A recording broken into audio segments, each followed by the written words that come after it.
On, guys, your general here, and I finally finished reading The Dopamine Nation by Anna Lembke. So this is my brief compendium, if you will, of my brief abstract, a synopsis on this book, Dopamine Nation. It's a really good book to read. Got a lot from it. Um, ah, it is about the most powerful chemical of all, the dopamine, um, and how the dopamine rules the pain and the pleasure sensors of our minds. Um, in this, especially in this time period that we live in a world that is about overconsumption, instant gratification. This book explains the personal and societal price of being ruled by the next fix. The No matter what you might find yourself indulging in, from the internet to food to work to sex, this book gives a very riveting and scary and cogent and cleverly argued position on these issues that all of us face in this society. But she does it in a way that's interesting because she takes us in. She weaves patient stories in with it got some crazy stories, several stories in there, and one of them, well, she opens up she our masturbation machine, right?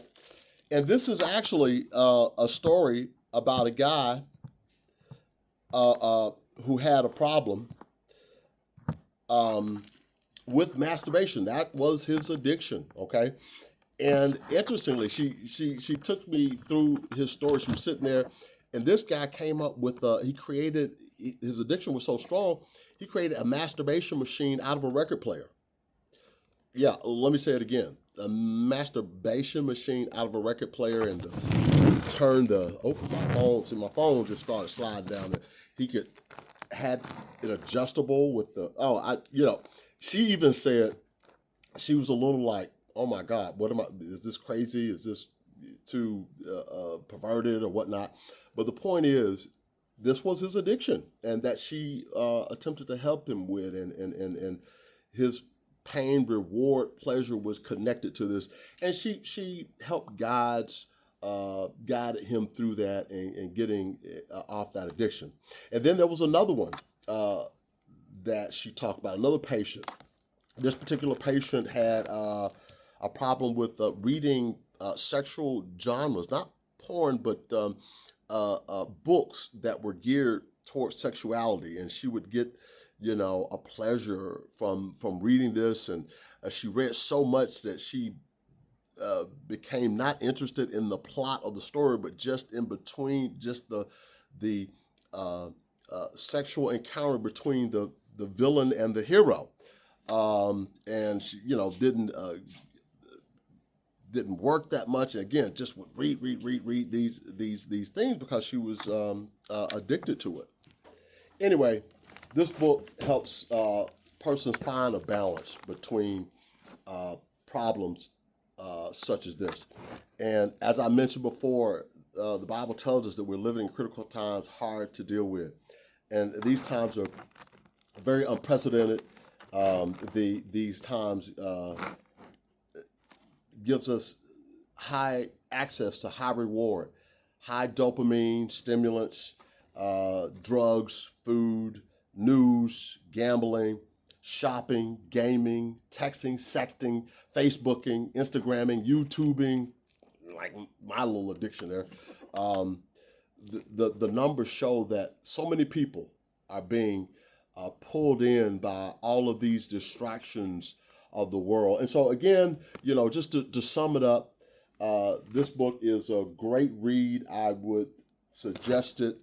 You read it, it gives a lot of different insights. It has um, studies that they've done with rats and dogs and so forth to show how we're really affected by this world, by its distractions. And also another interesting point in here where it talked about inventions, the advent of different technological advances, how they have created a problem. For example, I think it mentions in here somewhere, like in the 19 oh here, well I came to it. It says in 1805 the German Friedrich Sochler, while working as a pharmacist's apprentice, discovered the painkiller morphine, an opioid 10 times more potent than its precursor opium.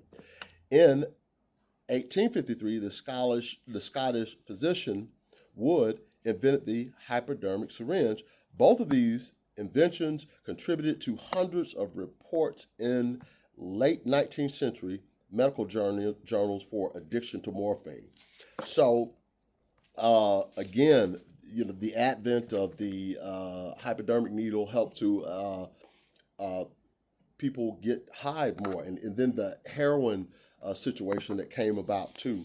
So again, she talks about a lot of stuff. Oh, also she in here talks about the cigarette roller and how the advent of inventing that allowed people to smoke more cigarettes and the cancer and the stuff like that. So she covers a lot of stuff. What I did like, she talked about self-binding stuff that one can do to help them with their whatever their addiction could be. So overall, again, guys, I say it's a good book to read. I recommend it. It is Dopamine Nation by Anna Lembke. Hey, that is General's report on Dopamine Nation. Hope you read it. General Lion out. Rah.